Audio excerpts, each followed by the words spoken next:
Welcome to Sound Leadership with DJ, the podcast that dives deep into the world of leadership. If you're passionate about learning from the brightest minds in the field, you're in the right place. In each episode, we embark on an inspiring journey alongside successful leaders, unraveling the secrets behind their accomplishments. From their early beginnings to their current roles, we explore the unique path they've traveled to reach their present status. We'll dive into their biggest challenges and pivotal lessons and gain invaluable tips for inspiring leaders just like yourself. Today, we have a very special guest, Dr. Valecia Baldwin, the owner of Nurses Take the Lead. Dr. V's healthcare journey began in New York as a nursing assistant, and she progressed through the ranks to become a licensed practical nurse and a registered nurse in 1988. Over the years, she has cultivated a wealth of experience and knowledge in the field of nursing. She currently holds a master's degree in leadership and management. But wait, there's more.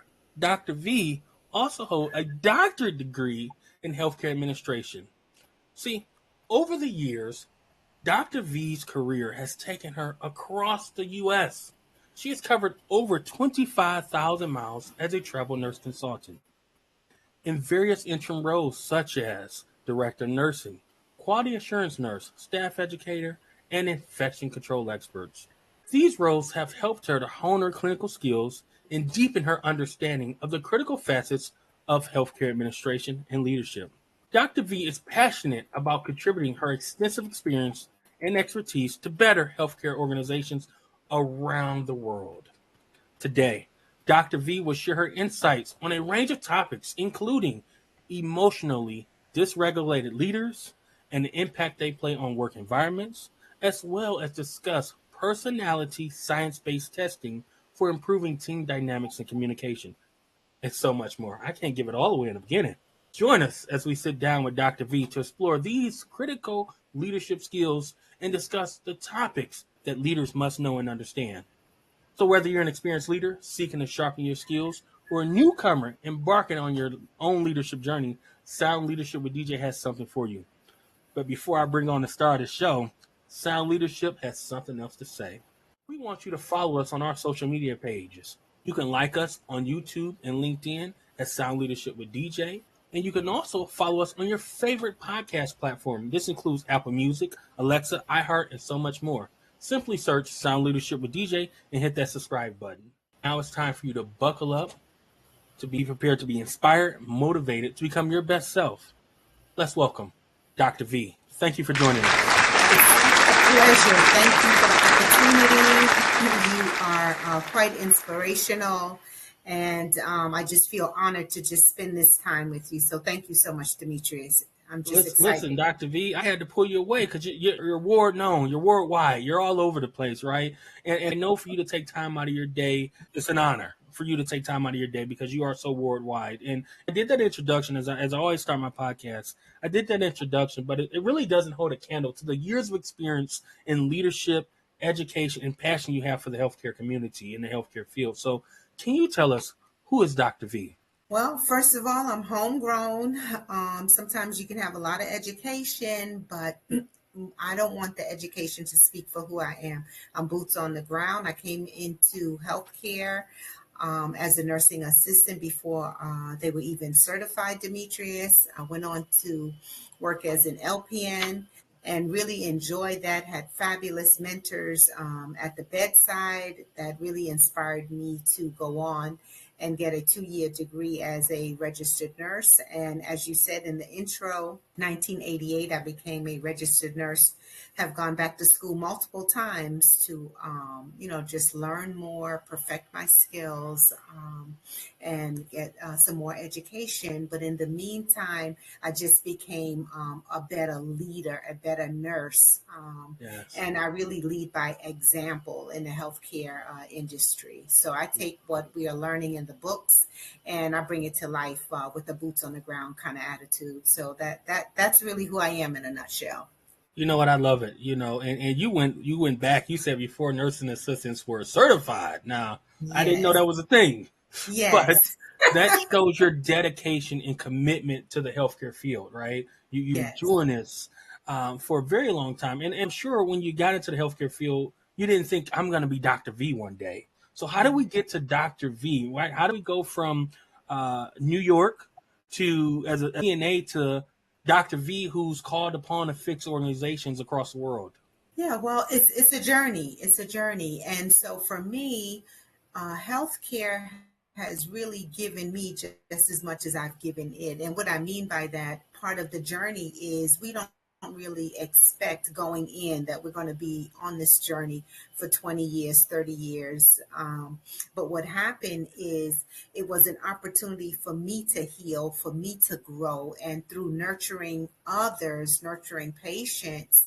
Um, I grew in that way as well. So I was able to expand. And so, how I became Dr. V is that thirst for connecting the dots. How is it possible that the power of what we bring to the bedside for our patients is also rewarding and healing for us in the same kind of way? So I wanted to understand that more, which is Yeah, why I went back and pursued a doctorate in healthcare administration because I really wanted to make a difference on a much broader scale. understood. Because if I can heal in those kinds of ways by nurturing and giving and finding value in this type of field, I wanted to really serve as a conduit for others as well.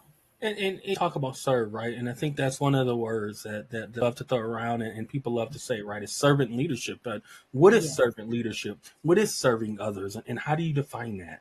Yeah, so it's a little tricky because it's servant leadership in some respect in the healthcare industry has become a buzzword, right? So Yes, if agree. you are a servant or you are a servant leader, it's like, oh my goodness, let's clap for you because kudos, you a servant. But for me and my journey, I think in order for you to serve, you have to deal with yourself first.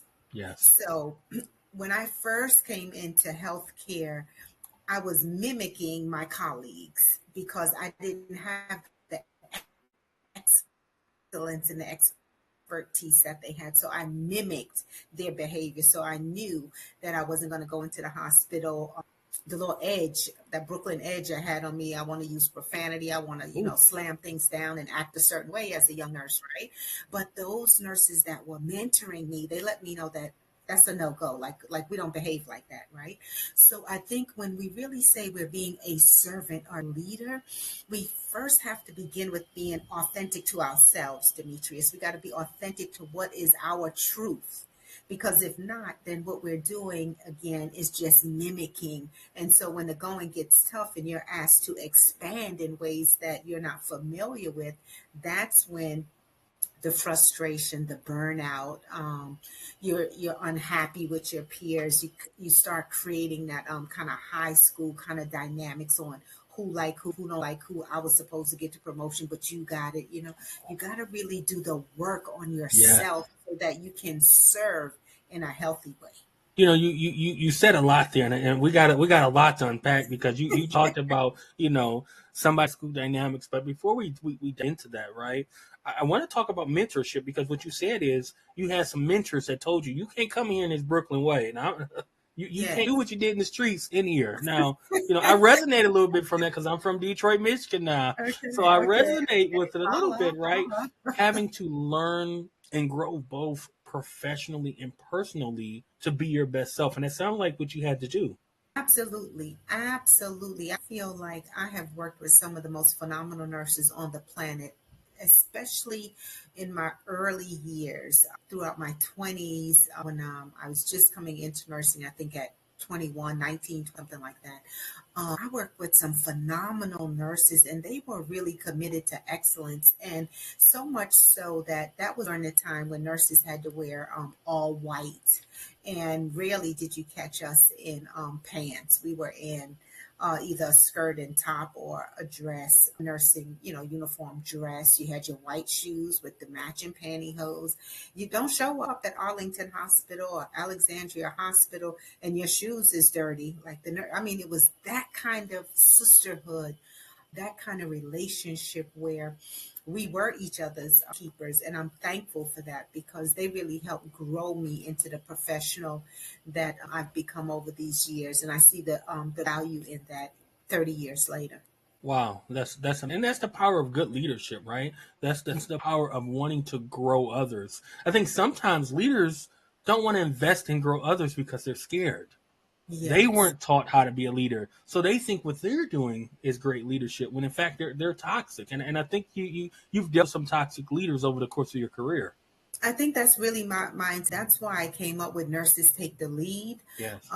That's why my platform, three of the pillars in Nurses Take the Lead is our number one pillar is we are going to always put people first. Our second pillar is we prioritize patient care, but people come first because it's the people that's giving the care. The patient can't come before the people because, as a group or team, if we're not healthy and we're not okay, then we can't give care that is okay to the patient. So we have to make sure the workforce is healthy, is okay. So people come first. We put people first. We prioritize patient care, and then we help organizations understand how to pursue profit with a purpose. And by doing that, everybody wins. That's a win-win for the mission statement, the vision statement as well. Wow, I think that's amazing. You talk about the three pillars, and I'm sure that's something you over time. But because of that, I'm sure you're able to help leaders grow, organizations grow, and help the community at large. So kudos to you and your company, Nurses Take the Lead. I know we're going to talk about it a little bit more later in the podcast, but you have this thing about dysregulated leaders, dysfunctional leaders. So talk to us about that. Ooh, ooh, Oh, ooh, I can feel my blood pressure rising, Demetrius. I can tell you because, and you know what? When I think about my career, I'm not so sure I would even change any of it because it was those experiences with leaders that were dysregulated that helped me to create the platform and the leadership style that I bring to organizations. And I can go all the way back to a time when I had a leader, and the staff would hear her walking. She has shoes on, and you mhm. could hear the heels clacking on the floor, right? Yes. And then this is how magnificent staff can be when even they are in tune that the leadership is off, right? And this is what they would do. They would hear her coming towards my office and they would run in the office real quick and shout, Wow. Miss, they give me this little Wow. heads up so that I could just kind of brace myself for it. And Wow. one of the things I remember all these years later is she would come into the office. Not only would she sit on the desk, but I was a bit of just over the top with organization. So I had all my papers lined up, half inch apart. I knew Yeah. exactly what I was working on. And she would come into the office and just slap all of it into like this pile. And in my head, I was like, oh, I'm going to die any minute here. Um, but the two things about this that's important when we talk about this regulation. Number one, he had been a leader of that organization for a long time, and everybody knew that she was emotionally dysregulated, but it was never addressed. And if you were the employee that questioned it, then you were the troublemaker. And so Yes. as a young leader, I just really couldn't understand that. And I remember actually going to the HR person because this is my own ignorance at this time, thinking like, gosh, I'm heartbroken. What can I do better? How can I win this leader over? And then I realized that the HR person wasn't really on my side, so to speak, because, the bigger objective was for the HR person is really trying to keep the peace within the organization. They're trying to keep the fires, at bay. So it was quite disappointing. And then I found out that that person had been put in that position with no training, was, I believe, a nursing assistant, and the position became open. And because the leader liked her, put her in there, and voila, there you go. So I've had multiple dysregulated leaders over the years. Some have been quite narcissistic, where they smile in your face. They tell you that everything is okay,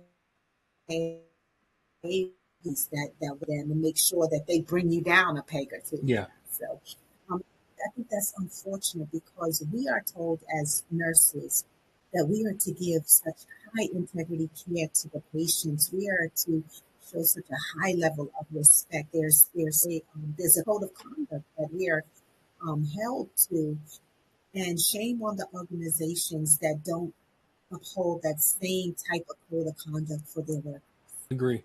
For me, um, it's just my platform because over the years to doctors about it. I've had depression, I've had GI. The minute I drive up to the parking lot, all of a sudden I'm nauseous, my stomach is hurting. I'm thinking, you don't have to live like this, you know? And so that's really a platform that, we deal with the human of who we are and what our issues are so that we can create a work culture where there is civility. And I love one of my colleagues, Teresa Sanderson, is freaking phenomenal in this space because she really is a proponent on, how we say nurses kind of eat their young. And Yes. she's doing that whole narrative around to nurses feed their young one another and kind of build that fortress. And I think that's phenomenal.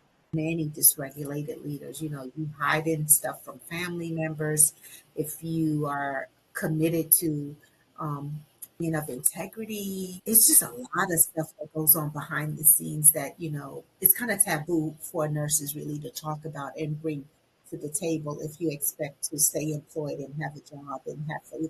And that's one of the unfortunate things about leadership, right? Is a lot of times when there's high turnover in leadership to look at themselves. Sure.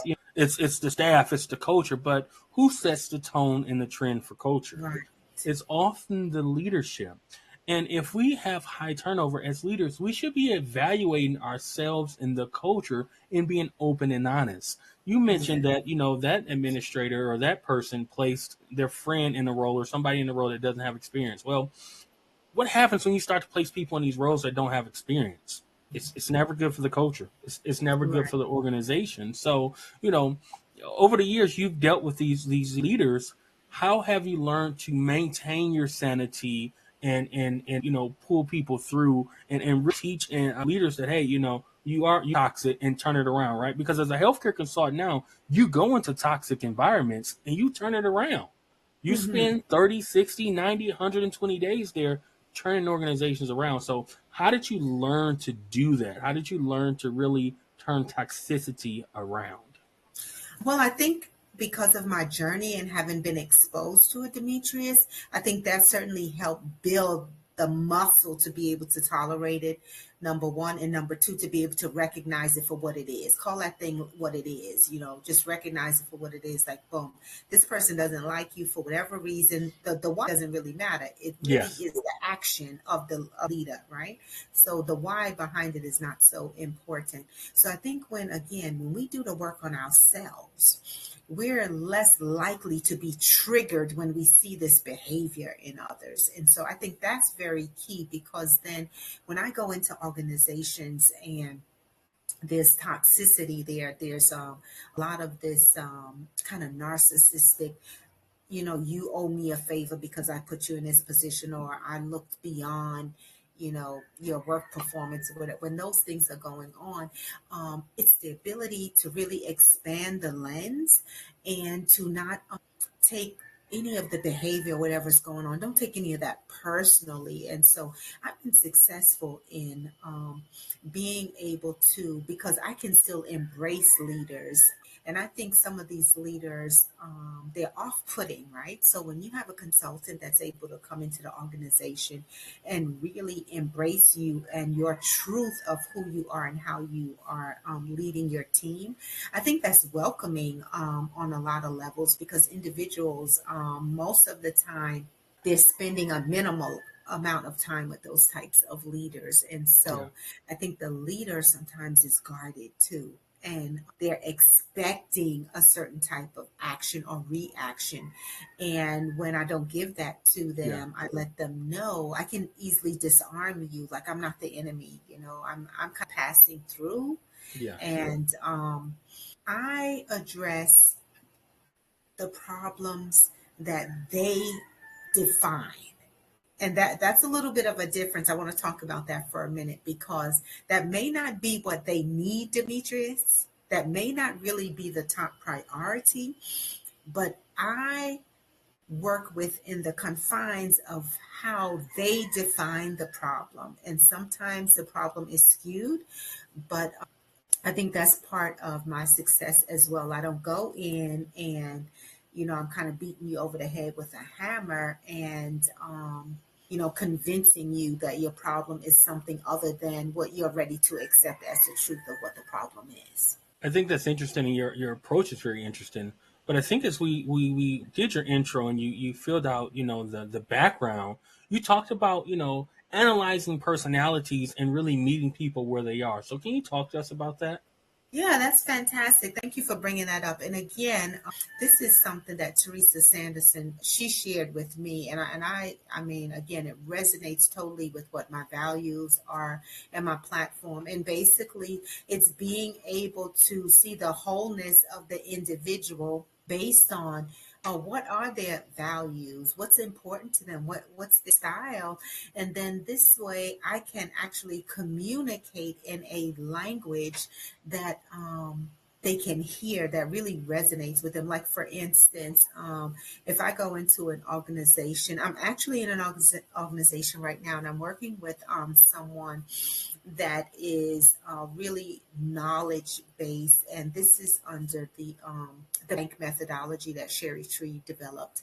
And so for a knowledge person, they're not really warm and fuzzy. They just basically want to get their information, have the last say in everything. They're kind of like the experts. And what does that mean for me as an expert coming into the organization? Once I realize that and assess that, then I allow this person to have the final say in a lot of the decisions. I allow this person to have the space to, because their identity is tied to their knowledge base, right? So you can't ever one up that person and think that they're going to run to be a part of the team or run towards change. That is very important to the individual in terms of their growth and their success within the organization. And then I have another person within the organization that is total opposite, that is really driven by relationships. She's a nurturer, and it's almost total opposites of the spectrum, because a nurturer needs to be kind of pat on the back, know that they're making a Hmm. difference. The relationship matters to them. Whereas the knowledge person, boom, they count the data, they getting the reports done. They don't, relationships is like last on their list, right? So it's Understand. understanding those dynamics, because guess what?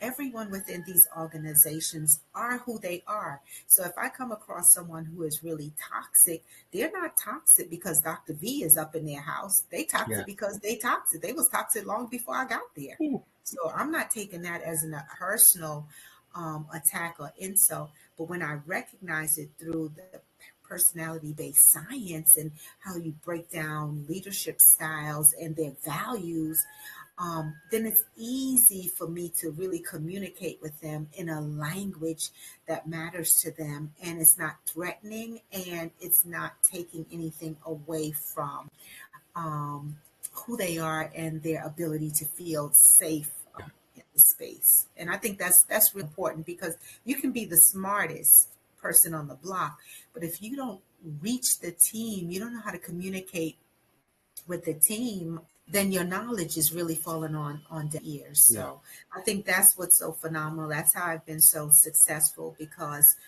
when organizations realize that each team member is just talking another language, it's not this person don't really hate you or don't like you and all. Yes, definitely. It's just that you guys are talking a different language, and I help them to understand that, so that they take the personal piece out of it, so they can really be more productive. And the bottom line is to gain the profit and give the quality care too. So Which interesting, right? Because you mentioned like it's a bank methodology, but I think what get down to the root cause of it, and what you're really saying is intelligence, yes. understanding the room, understanding the person and tailoring your interventions. We're nurses, right? Yes. Tailoring your interventions to that particular person. So, how have you grown and embraced emotional intelligence in your leadership space? Yeah, it's phenomenal. It's really a game changer. When you look at real estate, you look at all these other industries, banking industries, everyone has infused emotional intelligence Yes. into their bottom line somewhere. But Yes. healthcare, we're not doing it. Like we're the last ones to get on the bus here. And when you start talking about attrition rates, retention rates, your press gaining results, you want staff satisfaction, you want patient engagement. When you're really talking about all of these indicators, it's important that emotional intelligence is part of the equation. And when we start looking at sustainability, right, we our bottom line, profit, all of this, how can we do this without beginning to infuse emotional intelligence into the picture? And the bank methodology, what I love about it is Sherry Tree, how she broke it down is bank is an acronym. So the B is for the blue or blueprint style. A is your action style person, and the A's are red. And then you have yellow for your nurturer, which is the N, and then K is your knowledge, which is green.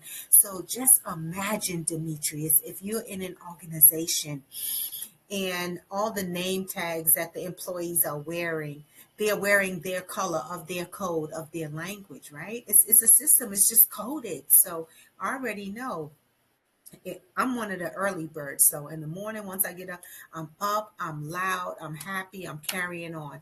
But if I work with you Yeah. and I look at your name badge and you got blue or green on your name badge, that's a signal right there. Don't go up to me to Demetrius early in the morning with all of that because he ain't trying to hear it. You're that's the thing. Yeah. So it lets us know right away how to communicate with each other. And the same thing, if you're in a meeting and you have multiple key team members, key stakeholders that are action, they're red, that meeting better really be on point because action, they're not trying to sit in no meeting and kumbaya all day. They want to know what does it have to do with them. They Yes. the bullet points, boom, and meeting over. So you can lose the engagement of some team members if you don't really begin to infuse. You said you can. It faded out. You said you can lose the engagement if you don't. So Yeah, you can lose the engagement if you don't crack the code of your key stakeholders, your employees, your staff, because you're thinking that maybe the employee is not interested or you don't know yes. how to get them motivated. It's just that you're speaking a different language, and that's really important. That's important because time is money nowadays. Whew. We have a lot of nurses. It's like a mass exodus going on, not just nurses, but in healthcare in general, right? So, what can we do differently to keep the staff that we have and improve the engagement, the satisfaction? You got to switch the formula. Patients cannot come before the people that care for the patients. Yeah. Wow. Know your people, invest in them, get to know them. What's their code? Speak their language. Boom. And then people feel heard and understood and they're in a place where it can really grow. Dr. V, you have a wealth of knowledge and a wealth of information. And I know we're getting ready to bring this to a close, but we're going to have you on again because your knowledge is oozing out of you. The fact that you, as a leader, are really invested in emotional intelligence and really understanding um, people's thoughts and feelings and using that to benefit you to move organizations forward, it's what every leader must know and what every leader must do. And so, as we bring this to a close, you've taken that knowledge and you started one of several businesses, right? You're a travel consultant, worldwide, but you've taken that and you started a business called Nurses Take the Lead. So, talk to us about that. Yeah, well, Nurses Take the Lead is really phenomenal. As a nurse consultant, I worked through staffing agencies before. Demetrius, I have over 30,000 miles of travel throughout the country with different facilities, and have worked with hundreds and hundreds of employees in all departments. And so, Nurses Take the Lead is an opportunity for nurses really to take their rightful place, not to be thought of as an afterthought, but really to empower nurses to lead the narrative, lead the call to provide this excellence. And the excellence begins with each one of us. It begins with us doing the work on ourselves so that when we show up within these organizations, we are emotionally healthy. We are not demonstrating emotionally dysregulated behavior. We're not making such a challenge on the leaders within organizations to the point where we just have a bad rap for ourselves. Nurses take the lead. We have nurses that are, they're just phenomenal. They're changing lives every single day. And I'm on a mission to touch at least 1 million lives of the nurses, to just stand at the forefront and just take their rightful place. Because over the years, I think it's been kind of diluted down in some industries, and that just is not the case. Because within a facility, Demetrius, if we're really short staffed, a nurse can go in the kitchen and fix a sandwich or cook something, or a nurse can go in the housekeeping closet and get the mop out and mop the floor, sweep the floors. A nurse can really talk to patients if there's issues with under the social service domain or whatever. We can go into many different departments and provide those services, but there's no other department within an organization. You can't take anyone out of another department and they can come into nursing and do what nurses do. And so we want to just acknowledge that nurses take the lead. It's not something that we should beg for, we should have to plead for, even because once we have our education, our training, our license, we have certain rights that are already attached to that. Dr. V, appreciate you taking time out of your day to spend time with us here on Of Sound Leadership course. with DJ. How can people get in contact with you? How can they learn about your fabulous services that you offer? Maybe they want to hire you as a consultant. They want to bring you in as a speaker. They want to learn about Nurses Take the Lead. They want to learn about your emotional intelligence education and training. How can people reach out to you? Yeah, fantastic. And thank you so much for the opportunity. If anyone wants to reach out to me, of course, they can go to our website at www.nursestakethelead.com and reach out. There's a contact form there. I would love for the listeners on LinkedIn. You can find me at Nurses Take the Lead. We're really developing the company page, but I spent a lot of time on my personal page as well. And you can find me under Dr. Valecia Baldwin on LinkedIn. And yeah, I always like to receive messages, shout out from anybody that needs any help or guidance. I just love what I do. It's not a job. It's just I feel like I'm called to do it. Yeah. Thank you so much, Demetrius. Dr. V, I didn't do it. You did it. I just honored to have you on. Have you on Yeah, Sound yeah. Leadership with DJ. I think that you are phenomenal, and it was a pleasure to really talk to you and really be able to share with the world your philosophies on leadership. So, like I said, we definitely will have to have you back on. So, I really appreciate you for coming on Sound Leadership with DJ. Thank you. It's a pleasure. Thank you again. Yes, and I want to thank everyone for watching Sound Leadership with DJ. We are nothing without the viewers, and as you see here in this corner, oh, wrong finger, up here in this corner, we want you to subscribe and share Sound Leadership with DJ. We want to continue to grow this audience, and I have something else new for you. We also have our guest sign up QR code that is now up there, and we want to interview leaders, any type of leader in various fields. It doesn't have to be healthcare. It can be automotive. It can be banking. It can be a dairy farmer, right? If you're a leader, Sound Leadership with DJ wants to talk to you. I look forward to talking to you.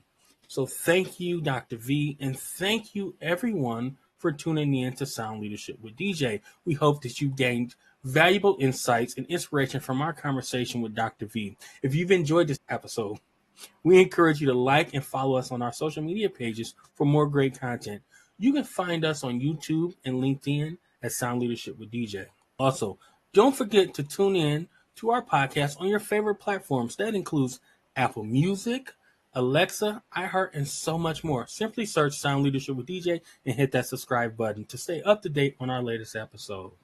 Remember, leadership is a journey, not a destination. Keep striving to learn and grow and never give up on your goals. We wish you all the best on your leadership journey and look forward to having you join us again soon for more insightful discussions on Sound Leadership with DJ.